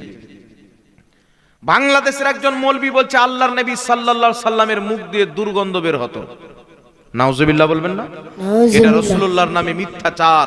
আর বুখারীর হাদিস, রাসূল পাক বলছেন, যেই ব্যক্তি আমার নামে মিথ্যাচার করবে সে নিজের ঠিকানা জাহান্নাম বানিয়ে নিল। এই ব্যক্তি বলছে আল্লাহর নবী কিয়ামতের ময়দানে নিজের স্ত্রী হযরতে আয়েশাকে চিনতে পারবে না। নবী বলছেন, আয়েশা তুমি যে আমার স্ত্রী, তোমাকে আমি কিয়ামতের ময়দানে চিনতে পারবো না। এটাও নবীর নামে মিথ্যাচার। আর বাংলাদেশের ওয়াহাবিদের গুরু ঠাকুর বলছে এই কথা। আর নবী বলছেন বুখারীর হাদিস, যেই ব্যক্তি আমার নামে মিথ্যাচার করবে তার ঠিকানা জাহান্নাম। তাহলে যে নবীর নামে মিথ্যাচার করবে সেই আলিমের চেহারা দেখলে গুনাহ হবে না নেকি হবে? গুনাহ। উল্টি আসা উচিত, উল্টি আসা। এই মৌলবি বলছে কিয়ামতের ময়দানে নবী ফাল করে তাকিয়ে থাকবে। আমার নেকির পাল্লা ভারী হচ্ছে না, গুনহার পাল্লা ভারী হচ্ছে। এটা সারাসার মিথ্যা কথা। এই রকম পৃথিবীর মাটিতে কোনো হাদিস নাই। আমার নবীর নামে হাজারো মিথ্যাচার করার পর যদি ওয়াহাবি বলে আমরা জান্নাতি, তাহলে এটা নিজের মুখে থুপ ফেলা হলো। চুল্লুতে পানি নিয়ে নাকে ডুবিয়ে তাদের মরে যাওয়া উচিত। বর্তমান জামানায় দেখবেন সোশ্যাল মিডিয়ার মাধ্যমে অনেক মৌলবি মরে জাহান্নামে চলে গেল। বাংলাদেশের দিলবার সাইদি নাম শুনেছেন? বলছে আল্লাহর নবীর মেয়ে ফাতেমাকে নবী পাক বলছে, ফাতেমা আমি কিয়ামতে তোমার কোনো উপকারে আসবো না, আমল করো, আমল তোমার উপকারে আসবে। অনেক ওয়াহাবি মোল্লা বলছেন, নবী পাক সাল্লাল্লাহু আলাইহি সাল্লামের মেয়েকে যখন কবরের পাশে নিয়ে যাওয়া হলো, কবরকে বলা হলো, হে কবর তুমি কি জানো তোমাকে আজ কাকে নিয়ে এসেছি তোমার কাছে? কবর বলছে, কাকে নিয়ে এসছো? বলছে নবীর মেয়ে ফাতেমা, আলীর স্ত্রী ফাতেমা, হাসান হোসেনের মা ফাতেমাকে নিয়ে এসেছি। তো কবর বলছে আমি চিনি না নবীর মেয়েকে, আলীর স্ত্রীকে, আর হাসান হোসেনের মাকে, আমি চিনি আমল। এটা সারাসার জাল হাদিস এবং মিথ্যা হাদিস। ওয়াহাবিদের বড় বড় গুদড় মুন্সি মৌলবি বলছে। তাহলে এতগুলো মিথ্যাচার করার পর, আমার আপনার নবীর মানহানি করার পর, হযরতে ফাতেমার নামে মিথ্যাচার, নবীর নামে মিথ্যাচার, আর আল্লাহর নবী বুখারীর হাদিসে বলছেন যেই ব্যক্তি আমার নামে মিথ্যাচার করবে তার ঠিকানা হবে জাহান্নাম। আর আমি কিয়ামত পর্যন্ত সময় দিচ্ছি, যদি কারোর হিম্মত থাকে এইগুলো ঘটনা সহিহ হাদিস দ্বারা দেখা। কোন জাল কিতাবের মধ্যেও লেখা নাই। বানোয়াট ঘটনা নবীর নামে এরা মিথ্যাচার করেছে, কারণ মানুষের মধ্যে যেন একটা ধারণা দেওয়া যায় যে নবী শাফাআত করতে পারবে না, কিয়ামতে নবী কোনো উপকার করতে পারে না, আল্লাহ ছাড়া কেউ কাজে আসবে না। কিন্তু আমাদেরকে কোরআন কি শিক্ষা দিচ্ছে, আমাদেরকে হাদিস কি শিক্ষা দিয়েছেন? উঠান কিতাব সহিহ ইবনে মাজার মধ্যে হাদিস, হযরতে আনাস ইবনে মালিক থেকে বর্ণিত, তিনি বলছেন ক্বালা রাসূলুল্লাহি সাল্লাল্লাহু আলাইহি ওয়াসাল্লাম শাফাআতি লি আহলিল কাবাইর মিন উম্মতি। আল্লাহর নবী বলছেন, এই হাদিসকে ওয়াহাবিদের ইমাম আলবানী সহিহ বলেছেন, এই হাদিসকে জালালউদ্দিন সিউতি সহিহ বলেছেন, এই হাদিসকে ইমাম অসংখ্য ইমামগণ, এই হাদিসকে ইমাম সাহাবী সহিহ বলেছেন, ইমাম মুনজিরি সহিহ বলেছেন, একাধিক ইমামগণ হাদিসটিকে সহিহ বলেছেন। আল্লাহর নবী বলছেন কিয়ামতের ময়দানে আমি আমার উম্মতের বড় বড় পাপীদেরকে শাফাআত করে জান্নাতে নিয়ে যাব। সুবহানাল্লাহ। বুখারী শরীফের মধ্যে হাদিস, আল্লাহর নবী বলছেন কিয়ামতের ময়দান সংগঠিত হবে, সমস্ত মুসলমান আদম নবীর দরবারে যাবেন। আদম নবী ইয়া নাফসি বলবেন, আদম আলাইহিস সালাম বলবেন ইযহাবু ইলা গায়রি, অন্য কারোর কাছে যাও, অন্য কারোর কাছে যাও। আদম নবী ফিরিয়ে দিবেন, ইব্রাহিম নবী ফিরিয়ে দিবেন, নূহ নবী ফিরিয়ে দিবেন। হযরতে ঈসার কাজ মুসলমান জমা হবে, ইয়া ঈসা আলা নবিয়িনা, আপনি আমাদের সাহায্য করেন। আপনি মুর্দাকে জীবিত করতেন, অসুস্থদেরকে শিফা দান করতেন। আপনাকে আল্লাহ পাক বিনা বাপে তৈরি করেছেন, আপনি একজন আল্লাহর মুকাররব বান্দা এবং নবী, আমাদের শাফাআত করেন, আমাদের সুপারিশ করেন। ঈসা আলাইহিস সালাম বলছেন শোনো, আজ কোন নবী তোমাদের শাফাআত করবেন না, এমন কি যে আমি ঈসা পর্যন্ত নয়, আজ যদি তোমাদের কেউ উপকার করতে পারে মুহাম্মদ রাসূলুল্লাহ করতে পারবে। জোরে বলেন সুবহানাল্লাহ। সহিহ বুখারীর মধ্যে হাদিসটি বর্ণিত, সহিহ সনদে বর্ণিত। পৃথিবীর মুসলমান আল্লাহর নবীর দরবারে মুসলমান ছুটে যাবে, আমার আপনার নবী মুসলমানকে দেখে বলবেন আনা লাহা, এর জন্য তো আমি আছি, আমার কাছে এসো। উম্মতকে বুকে টেনে আমার নবী মুস্তাফা সাজদায় পড়বেন। রাসূলে পাক বলছেন ওই সময়তে আল্লাহ আমাকে কিছু তাসবিহ শিখাবেন, আমি সেই তাসবিহ পাঠ করব। আল্লাহ পাকের হাবিব বলছেন দীর্ঘ সময় চলে যাওয়ার পর আল্লাহ বলবেন হাবিব মাথা তুলো, নবী আমার মাথা তুলছেন না। আল্লাহ বলবেন নবী মাথা তুলো, নবী আমার মাথা তুলছেন না। আল্লাহ পাক বলবেন নবী মাথা তুলো, আজকে তুমি যা চাইবে আমি তোমাকে তাই দেব, তুমি যার শাফাআত চাইবে আমি আল্লাহ তাকে ক্ষমা করে দেব। জোরে বল সুবহানাল্লাহ। সুবহানাল্লাহ। এই জন্য পৃথিবীর মুসলমান ওই কিয়ামতের ময়দানে আদম আলাইহিস সালাম তাকিয়ে আছেন, খোদা কি করে রাজি হবেন। ইব্রাহিম নবী চাচ্ছেন খোদা কি করে রাজি হবেন। নবী ওলি পীর পয়গম্বর সবাই চাচ্ছেন খোদা কি করে রাজি হবে। আমার খোদা চাচ্ছেন আমার হাবিব মুস্তাফা কি করে রাজি হবে। সবাই চাচ্ছে আল্লাহকে রাজি করব, আল্লাহ চাচ্ছে মুহাম্মদ রাসূলুল্লাহকে রাজি করব। তাই আমার আলা হযরত বলছেন খোদা কি রাজা চাহতে হে দো আলম, খোদা চাহতা হে রাজায়ে মোহাম্মদ। সুবহানাল্লাহ। সারা পৃথিবী চাই খোদাকে রাজি করব, কিন্তু আল্লাহ চাচ্ছে আমি আমার নবী মুস্তাফাকে রাজি করব। একটু জোরে বলেন না সুবহানাল্লাহ। সুবহানাল্লাহ। নবী আমার মাথা তুলবেন। আল্লাহ দুনিয়াতে নবীর সাথে ওয়াদা করেছেন, যে ওয়াদা কুরআনুল কারীমের মধ্যে আছেন, ওয়ালা সাউফা ইউতিকা রাব্বুকা ফাতারদা, হে নবী অতি শীঘ্রই আমি তোমাকে এত দিব তুমি রাজি হয়ে যাবে। সাহাবা দেখছেন এত বড় অফার আল্লাহ নবীকে দিয়েছেন, জিজ্ঞাসা করছেন হুজুর আপনি কি নিয়ে রাজি হবেন। নবী বলছেন আমি আমার উম্মতকে জান্নাতে ভরে তারপরে রাজি হব। সুবহানাল্লাহ বলেন। সুবহানাল্লাহ। আমার উম্মত জান্নাতে চলে যাক, আমি নবী রাজি। সোনা চাচ্ছেন না, চাঁদি চাচ্ছেন না, কেন চাইবে। নবী বলছেন ইয়া আয়েশা তো লাউসিতো লাসারাত মাই জেবালুজ যাহাব, আয়েশা আমি যদি চাই আমার পিছন পিছন সোনার পাহাড় চলবে। সুবহানাল্লাহ। সুবহানাল্লাহ। নবী বলছেন আমি যদি চাই আমার পিছন পিছন সোনার পাহাড় চলবে। উহুদ পাহাড়ে নবী ইশারা করে দিলে পাথরের পাহাড় সোনা হয়ে যাবে, তাহলে ওই নবীর সোনা চাওয়ার দরকার আছে। মানুষ মনে করছে নবী পেটে পাথর বাঁধতেন, মানে গরিব ছিলেন। কিছু লোক মনে করছে নবী ঝোপার পাট্টিতে থাকতেন, পুরাতন বাড়িতে থাকতেন, ছাদের বাড়ি ছিল না, 2 তালা ছিল না, হয়তো নবী ইয়াতিম ছিলেন, গরিব ছিলেন। কিন্তু আমার আলা হযরতকে জিজ্ঞাসা করে নবী কি ছিলেন, আলা হযরত বলছেন ও মালিকে কুল হে ও পাস কুছ রাখতে নেই, দোনো জাহাं কি নিয়ামত হে উনকে খালি হাত মে।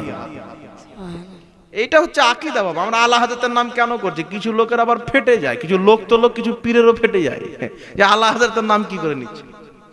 মোর পীর সাহেব জানে না যদি আলা হযরত নাচতেন আর পীরের মুরিদ টিকতো না, আর বাবার মাজার টিকতো না, পীর সাহেবদের খানকা টিকতো না। আলা হযরত এসেছিলেন বলে পীরের পীরত্ব বেঁচে আছে, খানকা শরীফ বেঁচে আছে, আউলিয়ায়ে কেরামের মাজার বেঁচে আছে। সবচাইতে বড় কথা, সারা বাংলা পাকিস্তান ভারত নয়, সারা বিশ্বের মানুষের অন্তরে যে রাসূল পাকের মোহাব্বত গেঁথে আছে, এর অবদান হচ্ছে আলা হযরতের। তাই বড় বড় আলিমরা বলেছেন ডাল দি কলব মে আজমতে মুস্তাফা সৈয়দি আলা হযরত पे লাখোं সালাম। নবী কায়নাত সাল্লাল্লাহু আলাইহি ওয়াসাল্লামকে আল্লাহ পাক বলবেন কি নিবে। রাসূল পাক সাল্লাল্লাহু আলাইহি ওয়াসাল্লাম বলেন আল্লাহ আমার উম্মত রব্বি হাবলি উম্মতি, রব্বি হাবলি উম্মতি, আমার উম্মত আমাকে দিয়ে দাও, আমার উম্মত আমাকে দিয়ে দাও। আল্লাহ অনুমতি দিবেন, আমার নবীর শাফাত চালু হবে। আচ্ছা বলেন তো বাবা, নবী বলছেন বড় বড় পাপীদের শাফাত করে জান্নাতে নিয়ে যাব। আমাদের চাইতে বড় পাপী কেউ আছে? জোরে বলেন না। পাপী যদি খুঁজেন তাহলে আপনাদের কালিয়ে চোখ মডেলই কত পেয়ে যাবেন, নাকি বলেন? বেশি দূর যেতে হবে না, স্টেজে কত লোক পেয়ে যাবেন। আমিও পাপী, আমারও পাপ আছে, আপনারও পাপ আছে, পাপ মুক্ত আমরা কেউ বলতে পারবো না, কি বলেন? তো নবী বলছেন সহিহ হাদিস, জামানা মিথ্যা হতে পারে, নবীর কথা মিথ্যা হতে পারে না। এটা ইমানদারদের ইমান। জোরে বলেন না সুবহানাল্লাহ। সুবহানাল্লাহ। আমরা যে পাপী হওয়ার পরেও নিজেকে জান্নাতি বলি, কি জন্য বলি? নবীর শাফাতের কারণে বলি। সুবহানাল্লাহ। সুবহানাল্লাহ। আর ওয়াহাবি বলছেন নবী কোনো উপকার করতে পারে না, কথাটা তো ঠিক বলছে, 1% ভুল বলে না। ওয়াহাবি জানে যে আমরা তো পাক্কা বেঈমান কাফির, কাফিরের শাফাত তো নবী করবে না, বেঈমানের শাফাত তো নবী করবে না। যারা আমেরিকা ইসরায়েলের কাছে নিজেকে বিক্রি করে দিয়েছে, তাদের যাওয়া কোরআন হাদিসের ব্যাখ্যা প্রচার করছে, তাদের শাফাত নবী করবেন না।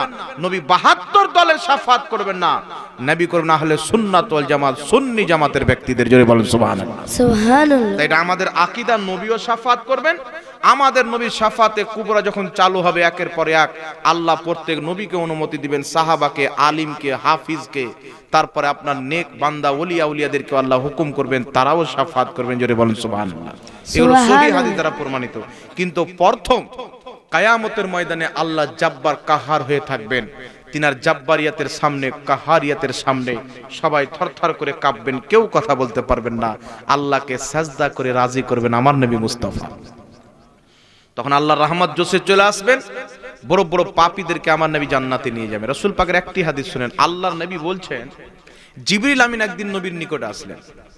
আসার পরে বলছেন, ইয়া রাসূলুল্লাহ, ইয়া হাবিবাল্লাহ, আল্লাহ পাক আপনার জন্য আমাকে দুটি অপশন দিয়ে পাঠিয়েছেন। কি অপশন?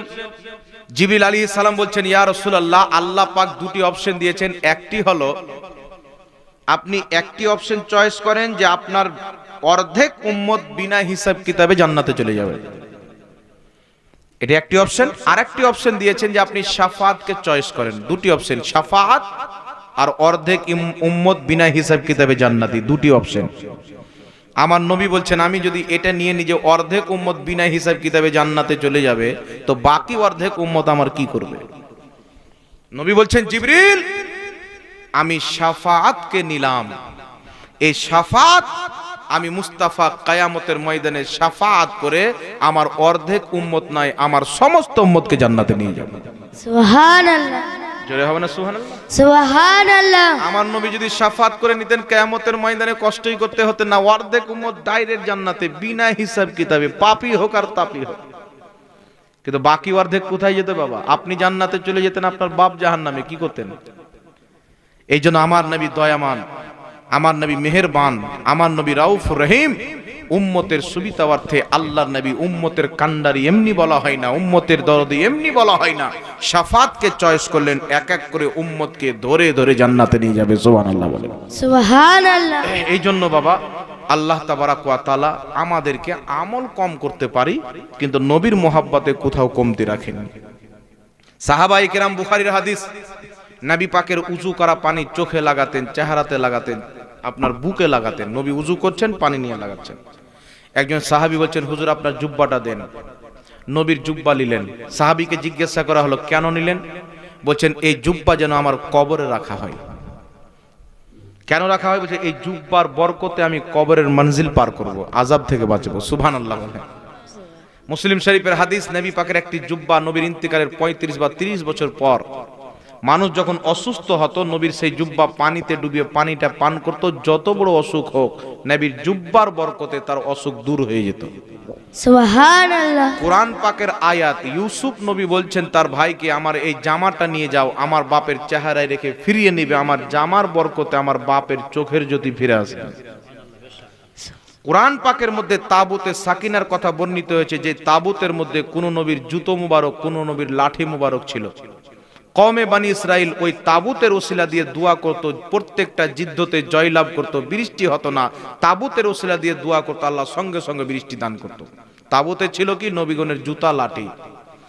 আর বর্তমানে মারদুদ বেরিয়েছে, বলছে নবীর ওসিলা চলবে না। কোরআন পাকে আছে চাপ্পালের ওসিলাও কবুল হয়েছে, জামার ওসিলা কবুল হয়েছেন। আর এই গাধার বেটা গাধা বলছে নবীর ওসিলা চলবে না। এ মুসলমানের বাচ্চা না ইহুদির বাচ্চা আপনারা চিন্তা করেন। এই জন্য পৃথিবীর মুসলমান এরা হচ্ছে রসুলের বেয়াদব, এরা হচ্ছে আল্লাহর বেয়াদব। এদের কিতাবের মধ্যে লেখা আছে আল্লাহ মিথ্যা বলতে পারে। এদের কিতাবের মধ্যে লেখা আছে নবী মরে মাটির সাথে মিশে গেছে। এদের কিতাবের মধ্যে লেখা আছে নবীর সম্মান বড় ভাইয়ের মতো করতে হবে। এদের কিতাবের মধ্যে লেখা আছে মাখলুক হওয়াতে জিন শয়তান ভূত পরি নবী ওলি সব বরাবর। এদের কিতাবের মধ্যে লেখা আছে আল্লাহর শানের সামনে নবী ওলি চামার চাইতে নিকৃষ্ট, বলে নাউজুবিল্লাহ। এদের কিতাবে লেখা আছে নবীর মতন জ্ঞান পশু পাখি জীব জন্তুকে আছে। এদের কিতাবে লেখা আছে শয়তানের জ্ঞান নবীর চাইতে বেশি। এদের কিতাবে লেখা আছে নবীকে পিঠ পিছনের খবর নাই, 8 রাকাত পড়লো না 20 রাকাত পড়লো, বুখারীর হাদিস মোতাবিক নামাজ পড়লো না মুসলিমের হাদিস মোতাবিক নামাজ পড়লো, এটা দেখার বিষয় নাই। তার অন্তরে নবীর আদব নাই, খোদার আদব নাই। নামাজ যেই তরিকাতে পড়ুক তার নামাজ নামাজ নয়। এই জন্য রাসূল পাক বলছেন, শেফা শরীফের মধ্যে ইমাম কাজী আয়াজ হাদিস নিয়েছেন, আল্লাহর নবী বলছেন কোন ব্যক্তি যদি আমার সাহাবার সমালোচনা করে, তার আকীদা যদি সাহাবা সম্পর্কে খারাপ থাকে, নবী বলছেন ওয়ালা তু আকিলুহুম ওয়ালা তু জালিসুহুম ওয়ালা তু শারিবুহুম ওয়ালা তু নাকিহুম। আল্লাহর নবী বলছেন যারা আমার সাহাবার বেয়াদব তাকে সালাম করিও না, তার সাথে উঠা বসা করিও না, তাকে তার জানাজা পড়তে গিয়ে না মরে গেলে মাটি দিও না, ওয়ালা তু নাকিহুম, তার সাথে বিয়ে শাদিও করিও না। তো সাহাবার বেয়াদবের সাথে বিয়ে শাদী সালাম কিয়া মাটি জানাজা যদি হারাম হয়, তাহলে নবীর বেয়াদবের প্রতি কি হবে? এটা আবার বলতে হবে নাকি? এটা তো অটোমেটিক আপনারা বুঝতে পারছেন। বাপকে যদি আল্লাহ বলছেন ওয়ালা তাকুল্লাহুমা উফ, বাপ মাকে উফ পর্যন্ত কষ্ট দিও না, তো কেউ যদি চাপ্পাল নিয়ে মারে জায়েজ হবে? আপনার গ্রামের একটা লোক যদি বলে আল্লাহ উফ বলতে নিষেধ করেছেন, জুতা লিয়ে কোথায় মারতে নিষেধ করেছেন? তো উফ বলতে নিষেধ আছেন মানে জুতা লিয়ে মারা আরো বড় নিষেধ, গালি দেওয়া আরো বড় পাপ। তো সাহাবায়ে কেরামের দুশমনের সাথে বিয়ে শাদী সালাম কালাম হারাম, তার জানাজার নামাজ পর্যন্ত পড়া হারাম। এটা আমার নবী বলেছেন, তাহলে নবীর বেয়াদবের প্রতি তার চাইতে বেশি হারাম হবে কি হবে না? জোরে বলেন। এটা এই ফতোয়া নবী দিয়েছেন, এটা সুন্নি মৌলবীদের ফতোয়া নয় যে ওয়াহাবীর সাথে বিয়ে শাদী হারাম, ওকে মাটি দেওয়া যাবে না। এটা আমার নবীর ফতোয়া। আপন বাপ যদি হয় ওয়াহাবী, ওকে মাটি দেওয়া হারাম আছে শরীয়তে। কোরআন পাক খুলেন, মাত্র একটি হাদিস আর কোরআন পাকের একটি আয়াত বলে আমি বক্তব্য শেষ করে দিচ্ছি। হযরতে আবু ওবাইদা বিন জাররা জিদ্দর ময়দানে গিয়েছেন, তিনার বাপ জাররা, তিনার নাম ওবাইদা, আবু ওবাইদা। তো আবু ওবাইদা হচ্ছে সাহাবী, বাপ জাররা হচ্ছে কাফির। কাফির এসে কাফিরের পক্ষ থেকে, আর হযরতে আবু ওবাইদা গেছেন নবীর সাহাবীর পক্ষে। যুদ্ধ চলতে আছেন। আবু ওবাইদার বাপ জাররা বিরাট বড়, বহুত বড় শক্তিশালী আর যুদ্ধ করনেওয়ালা ছিল, পাহুলমান যাকে বলা হয়। এর সামনে কেউ টিকতো না। 100 জন ব্যক্তি একসাথে তার সাথে যুদ্ধ করে পারতো না, এত বড় যোদ্ধা পাহুলমান ছিল। কিন্তু কাফির যুদ্ধের ময়দানে এসেছেন, আবু ওবাইদা তাকাচ্ছেন, বড় বড় সাহাবীকে শহীদ করে দেয়। হযরতে আবু ওবাইদা বলছেন ইয়া রাসূলুল্লাহ, নবীর দরবারে এসেছেন, হুজুর আমার বাপ বড় বড় সাহাবীকে শহীদ করে দেয়, আমার বাপের মোকাবেলা কেউ করতে পারবে না আমি ছাড়া। কারণ আমি তালোয়ার চালাতে শিখেছি, আমার বাপের কাজ, যুদ্ধ করতে শিখেছি বাবার কাজ, আমি জানি আমার বাপ কিভাবে যুদ্ধ করে, আমি তার মোকাবেলা করতে পারবো। হুজুর আপনি আমাকে অনুমতি দেন, আমি আমার বাবার মোকাবেলায় যাব। আল্লাহর নবী বলছেন তুমি তোমার বাপের মোকাবেলাতে যেও না। প্রথম ইসলাম প্রচার হয়েছে, তোমার বাপের মোকাবেলাতে যদি যাও মুনাফিকরা ইসলামের নামে মিথ্যাচার করবে, কাফিররা ইসলামের নামে মিথ্যাচার করবে। মুহাম্মদ আলাইহিস সালাম এমন একটি দিন নিয়েছেন যে বাপ বেটাতে মারামারি করায়। তো পাবলিকের কাছে একটা খারাপ রিপোর্ট যাবে কি যাবে না বাবা? যে দল বাপ বেটাতে মারামারি করে, কাটাকাটি করে, ওই ধর্ম কোনদিন সত্য হতে পারে না, বিভিন্ন রকমের রিপোর্ট যাবে। আল্লাহর নবী নিষেধ করে দিলেন। হযরতে আবু ওবাইদা যুদ্ধের ময়দানে লড়াই করছেন, তাকিয়ে দেখছেন তিনার বাপ সাহাবীকে শহীদ করছেন। সহ্য না করতে পেরে ঝাঁপিয়ে বাপের সামনে গিয়ে গলা কেটে বাপকে মেরে দিলেন। বাপকে মারার পর নিজের ঘুটনাকে জমিনে ফেলে চিৎকার মেরে কান্না করছেন। সাহাবী বলছেন কেন কান্না করছো? বাপকে মেরেছো তাই? বলছে খোদার কসম বাপকে মেরেছি তাই নয়, আমার নবী নিষেধ করেছিলেন, নবীর কথা রাখতে পারিনি তাই কান্না করছি। যদি নবী নারাজ হয়ে যায় খোদা নারাজ হয়ে যাবে। সাহাবী বলছেন চলো নবীর দরবারে, প্রত্যেক সমস্যার সমাধান নবীর দরবারে। হযরতে আবু ওবাইদা পাগড়ি খুলে গলাতে ঝুলিয়ে আল্লাহর নবীর দরবারে মুজরিম হিসাবে পেশ হলেন। ইয়া রাসূলুল্লাহ, ইয়া হাবিবাল্লাহ, নবী গো আপনার কথা রাখতে পারেননি, আপনি নারাজ তো হয়ে যাননি? যদি আমি আমার বাপের মোকাবেলাতে না যেতাম, আমার বাপ বড় বড় সাহাবীকে শহীদ করে দিত, হত্যা করে দিত। ইয়া রাসূলুল্লাহ, ইয়া হাবিবাল্লাহ, আমি আমার বাপকে গিয়ে হত্যা করে দিয়েছি যাতে ইসলাম তার হাত থেকে নিরাপদ হয়ে যায়, তার হাত থেকে হিফাজত হয়ে যায়, সাহাবীদের জান বেঁচে যায়। হুজুর আপনি নারাজ তো হননি? রাসূল পাকের চোখ দিয়ে পানি বেরিয়ে গেল। আল্লাহর নবী বলছেন, আবু ওবেইদা, আমি এই জন্য নিষেধ করেছিলাম যাতে কুফারে মক্কা বা মুশরিকিনে মক্কারা বা আরবের বেঈমানরা ইসলামকে বদনাম না করতে পারে, ইসলামের নামে গুজব না করতে পারে। তুমি তোমার বাপকে আমি নবীর মোহাব্বতে, আল্লাহর মোহাব্বতে হত্যা করেছো। এই আবু ওবেইদা, তোমার প্রতি আল্লাহও রাজি, আমি মুহাম্মদ রাসূলুল্লাহও রাজি। সুবহান। হযরতে আবু ওবেইদা এই কথা যখন শুনলেন, গলা থেকে পাগড়ি খুলে এইভাবে ঝুলাতে আরম্ভ করলেন। এইভাবে ঝুলাচ্ছে আর বলছে আল্লাহু আকবার, আল্লাহু আকবার, আল্লাহু আকবার বলতে বলতে যেতে লাগলেন। আর অনেক সাহাবী দাঁড়িয়ে আছেন। নবী বলছেন, সাহাবী, জান্নাতি যদি দেখতে চাও আবু ওবেইদাকে দেখো। সে আমার মোহাব্বতে, খোদার মোহাব্বতে আপন বাপকে হত্যা করেছে। জাহান্নামের আগুন তার প্রতি আল্লাহ হারাম করে দিয়েছে।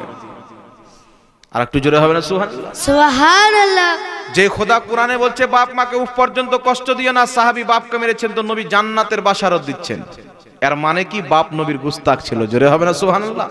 তাই আল্লাহ পাক বলছেন, হে ঈমানদার, তোমার আপন বাপ, তোমার আপন ভাই যদি ঈমান আনার পর, নিজেকে মুসলমান দাবি করার পর আল্লাহ রাসূলের বিপক্ষে কুফরি করে, আল্লাহ রাসূলের তাওহীন করে, আল্লাহ বলছেন, ইয়া আইয়ুহাল্লাযীনা আমানু লা তাত্তাখিযু আবাআকুম ওয়া ইখওয়ানাকুম আউলিয়া। সেটা তোমার বাপ হোক, সেটা তোমার ভাই হোক, ঈমান আনার পর যদি আল্লাহ রাসূলের বেয়াদবিকে, কুফরিকে পছন্দ করে, আল্লাহ বলছেন লা তাত্তাখিযু, তার সাথে তোমার কোনো আপোষ থাকতে পারে না। জোরে বলেন সুবহানাল্লাহ। সুবহানাল্লাহ। এজন্য বাবা সাহাবায়ে কেরাম বাপকে কুরবান করেছেন, আপন হাতে হত্যা করেছেন। মহিলারা নিজের বাপকে পাঠিয়েছেন, স্বামীকে পাঠিয়েছেন যুদ্ধের ময়দানে। শেফা শরীফের মধ্যে ইমাম কাজী আয়াজ লিখছেন, একজন মহিলা যুদ্ধের ময়দানে বাপকে পাঠিয়েছেন, স্বামীকে পাঠিয়েছেন, ভাইকে। তো যুদ্ধ যখন কমপ্লিট হয়েছে, মহিলা খবর পেল, ছুটে যাচ্ছেন যুদ্ধের ময়দানে। সাহাবীরা আসছেন তো জিজ্ঞাসা করছেন, বলো আমার নবী কেমন আছে, আমার নবী কেমন আছে, সবাইকে জিজ্ঞাসা করছেন। তো কেউ বলছে তোমার স্বামী শহীদ হয়ে গেছে, তোমার বাপ শহীদ হয়ে গেছে, তোমার ভাই শহীদ হয়ে গেছে, তাদের খবর নাও, তুমি নবীর খবর নিচ্ছ। মহিলাটি বলছে, শুনো, আগে আমার নবীর খবর দাও, আমার নবী কেমন আছে। বাপ পরে, স্বামী পরে, ভাই পরে, আগে আমার মুহাম্মদ রাসূলুল্লাহ। সুবহান। মহিলা যুদ্ধের ময়দানে খোঁজাখুঁজি করছেন, খবর চলে এসেছেন বাবা শহীদ হয়ে গেছেন, স্বামী শহীদ হয়ে গেছেন, ভাই শহীদ হয়ে গেছেন।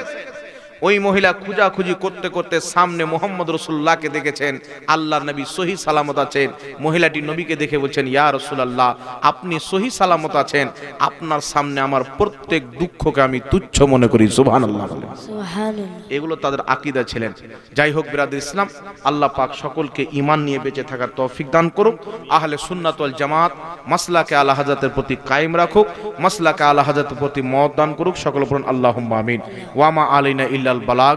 উঠ খড়ে হো মুমিনো, তাজিম আহমদ के लिए या नबी सलाम अलैका, या रसूल सलाम अलैका,